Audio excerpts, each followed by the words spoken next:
राधे राधे सभी को। क्या आप भी अपने घर में कुछ ऐसे पेड़ पौधे लगाना चाहते हैं जो वास्तु के अनुसार बहुत ज़रूरी है, जो घर में सुख और समृद्धि लेकर आते हैं, घर में एक पॉजिटिव एनर्जी लेकर के आते हैं? तो इस पौधे को अपने घर के गमले में ज़रूर लगाइए। यह है बेलपत्र का पौधा। बेलपत्र के पौधे का विशेष महत्व है और घर में लगाने के लिए कुछ नियम है जो आज के वीडियो में मैं आपको बताने जा रही हूँ। बेलपत्र का धार्मिक महत्व है और बेलपत्र का इस्तेमाल पूजा पाठ के काम में किया जाता है, ये हम सबको पता है। वास्तुशास्त्र में बेलपत्र के पौधे से जुड़ी बहुत सारी बातें लिखी हुई हैं जो पढ़ने को मिलती हैं। आप भी सर्च कर सकते हैं, पढ़ सकते हैं। ये जो बातें मैं आपको बता रही हूँ ये मैंने कहीं से जानकारी इकट्ठा करके ही आप तक पहुँचाने का काम करती हूँ। हिंदू धर्म में पेड़ और पौधों का बहुत महत्व है और कई पेड़ों को विशेष रूप से पूजा भी जाता है। ऐसा माना जाता है कि इन पेड़ों में देवी देवताओं का वास होता है। इनकी पूजा करने से आपको आशीर्वाद मिलता है। वास्तु में भी इन पेड़ों को के महत्व को बताया गया है। बेलपत्र का पौधा आप अपने घर में आसानी से लगा सकते हैं। 50 रुपीज़ में अभी नर्सरी से ख़रीद सकते हैं। 10 से 12 इंच के गमले में बहुत आसानी से ये ग्रो हो जाता है। इसकी कोई एक्स्ट्रा केयर करने की ज़रूरत नहीं होती है। नॉर्मल जैसे आप अपने सभी प्लांट्स की केयर करते हैं वैसे ही केयर करनी होती है। वैसे इस पर कंप्लीट वीडियो एवरग्रीन वाले चैनल पर डाला हुआ है, जाकर आप देख सकते हैं। किसी भी प्रकार के खाद को खरीदने का लिंक भी डिस्क्रिप्शन में दिया हुआ है।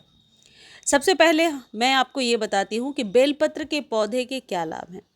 बेलपत्र का पौधा घर में होने से आपके घर से पैसों की परेशानी दूर होती है। मैं फिर से बता देती हूँ, ये जो जानकारी मैं आपको दे रही हूँ ये कहीं से पढ़ करके हासिल करके दे रही हूँ। आप भी सर्च कर सकते हैं, पढ़ सकते हैं।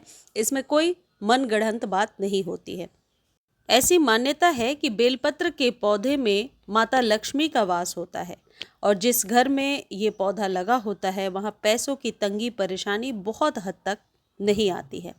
सावन के महीने में भोलेनाथ पर बेलपत्र चढ़ाना शुभ माना जाता है और इस महीने इस पेड़ की पूजा करने से आपके जीवन में शांति भी आती है। वैसे पूरे साल आप बेलपत्र चढ़ा सकते हैं शंकर जी को, लेकिन बेलपत्र के जो पत्ते हैं उनको तोड़ने का एक नियम होता है, हमेशा नहीं तोड़ सकते। वो मैं आगे वीडियो में बता रही हूँ। सबसे पहले मैं आपको ये बता रही हूँ कि बेलपत्र की दिशा क्या होनी चाहिए। अगर आप घर पर बेलपत्र का पौधा लगा रहे हैं तो इसको सही दिशा में रखें। वास्तु में दिशा बहुत अहम भूमिका निभाते हैं और सही दिशा में चीज़ों को रखने से आपको लाभ भी होता है। बेलपत्र को उत्तर दिशा या फिर उत्तर पूर्व दिशा में लगाना चाहिए। इन दिशाओं में लगा बेलपत्र का पौधा आपको धन लाभ देता है और घर का माहौल भी पॉजिटिव रखता है, सकारात्मक रखता है। आप घर के आंगन में यदि आपके पास जगह है तो बेलपत्र का पौधा लगा सकते हैं। बेलपत्र के पौधे को यदि आप ज़मीन में लगा रहे हैं तब तो ये बहुत ही विशाल रूप ले लेता है, लेकिन मेरी तरह यदि आप अपार्टमेंट में रहते हैं और गमले में पौधा उगाना चाहते हैं तो फिर आप बेलपत्र का पौधा गमले में आसानी से उगा सकते हैं। नॉर्मल गार्डन सॉइल में ये पौधा ग्रो हो जाता है। यदि आप चाहें तो इस पौधे को वेस्ट यानी पश्चिम के दिशा में भी लगा सकते हैं। इससे घर में समस्याएं नहीं आती हैं और पहले से चल रही समस्याओं को ख़त्म करने में ये मदद करता है। इतना ही नहीं, घर के चारों तरफ पॉजिटिव एनर्जी, सकारात्मक ऊर्जा बनी रहे, बुरी शक्तियाँ ना आए, इसके लिए ऐसे किसी भी जगह पे आप बेलपत्र का पौधा लगाइए जहाँ पर कि धूप आती हो, क्योंकि अंधेरे में ये पौधा ग्रो नहीं होता और इसे कम से कम 4 से 5 घंटे धूप ज़रूर चाहिए। ये पौधा जहाँ लगा होता है वहाँ बुरी शक्तियाँ नहीं आ पाती, घर के सदस्य ऊर्जावान बने रहते हैं और मानसिक शांति बनी रहती है। बेल का पेड़ तांत्रिक बाधाओं को भी दूर करने में मदद करता है। इससे परिवार सुरक्षित रहता है और सबसे बड़ी बात, चंद्र दोष से मुक्ति मिलती है। बेल का पेड़ जहाँ लगा होता है वहाँ चंद्र दोष नहीं लगता। अब एक बहुत इम्पॉर्टेंट बात बता रही हूँ कि कब तोड़ना है बेलपत्र का पौधा, ये आप ज़रूर ध्यान रखिए।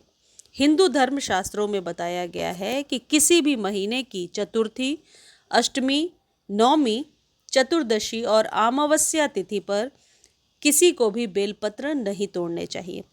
सोमवार के दिन भी इसे नहीं तोड़ना चाहिए और तोड़ते समय ध्यान रखें इस बात का कि टहनी के साथ ना तोड़ें, सिर्फ आप पत्ते को तोड़ें। बेल का पेड़ दिव्य पेड़ माना जाता है हिंदू धर्म में, इसे लेकर कई मान्यताएं हैं।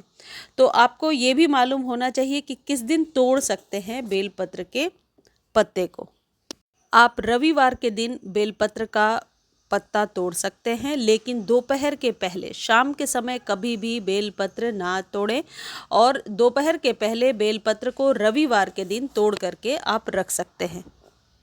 बेलपत्र बासी नहीं होता, पुराना नहीं होता, इसे तोड़ सकते हैं। इवन चढ़ाए हुए बेलपत्र को वापस आप चढ़ा सकते हैं पंडित प्रदीप मिश्रा के अनुसार। मुझे उम्मीद है ये जानकारी आपको अच्छी लगी होगी। धन्यवाद।